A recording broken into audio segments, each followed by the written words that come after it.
રાજસ્થાનની ફેમસ પંચરત્ન દાળ બનાવવા માટે બધી દાળ લઈ લીધી છે। 1/4 કપ ચણાની દાળ સાથે અડદની દાળ, મગની ફોતરાવાળી દાળ, તુવેર દાળ અને મસૂરની દાળ, પાંચેય દાળ સરખા પ્રમાણમાં લેવાની છે। બધી દાળ મિક્સ કરી લઈશું અને હવે આપણે દાળને અડધી કલાક માટે પલાળી લઈશું, જેથી દાળ સારી રીતે ફૂલી જશે। દાળ ફૂલી ગઈ છે, બધું પાણી કાઢી લઈશું। પ્રેશર કુકરમાં દાળ ઉમેરશું, 1/4 ચમચી હળદર પાવડર અને સ્વાદ પ્રમાણે મીઠું ઉમેરશું। થોડું પાણી ઉમેરીને કુકરનું ઢાંકણ બંધ કરી દઈશું। મીડિયમ ગેસની ફ્લેમ ઉપર 4 થી 5 વિસલ કરી લઈશું।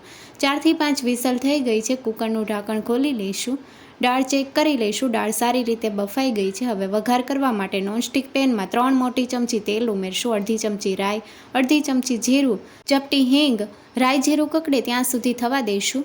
2 મીડિયમ સાઇઝની ડુંગળીને ચોપરમાં ચોપ કરીને ઉમેરશું, સાથે 1 ચમચી આદુ મરચાં લસણની પેસ્ટ ઉમેરીને સાતળી લઈશું। 1 ટમેટાને ઝીણું કાપીને ઉમેરશું, ટમેટા જલ્દી કૂક થઈ જાય તે માટે સ્વાદ પ્રમાણે મીઠું, 1/4 ચમચી હળદર પાવડર ઉમેરીને મિક્સ કરી લઈશું। 3 થી 4 મિનિટ માટે થવા દઈશું।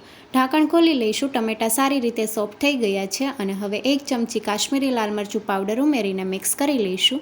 મસાલા બધા મિક્સ થઈ ગયા છે, હવે બાફેલી દાળ ઉમેરશું, દાળને મસાલામાં સારી રીતે મિક્સ કરી લઈશું।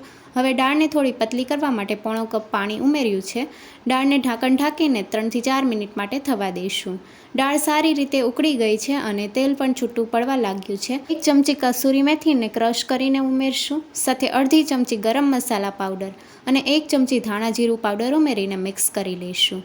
બધા મસાલા મિક્સ થઈ ગયા છે, 2 થી 3 મિનિટ માટે ઉકળવા દઈશું। હવે કોથમીરના પાન ઉમેરશું અને મિક્સ કરી લઈશું। પંચરત્ન દાળ તૈયાર છે, ગેસની ફ્લેમ બંધ કરી દઈશું। વઘાર કરી લઈશું, 1 ચમચી ઘી ઉમેરશું। ઘી ગરમ થાય એટલે થોડા લીમડાના પાન અને સૂકું લાલ મરચું ઉમેરશું। હવે 1 ચમચી કાશ્મીરી લાલ મરચું પાવડર ઉમેરીને મિક્સ કરી લઈશું। ગરમા ગરમ વઘારને દાળ ઉપર રેડી દઈશું। પંચરત્ન દાળ તૈયાર છે, તમે જીરા રાઈસ અથવા પરોઠા સાથે સર્વ કરી શકો છો। Thank you for watching.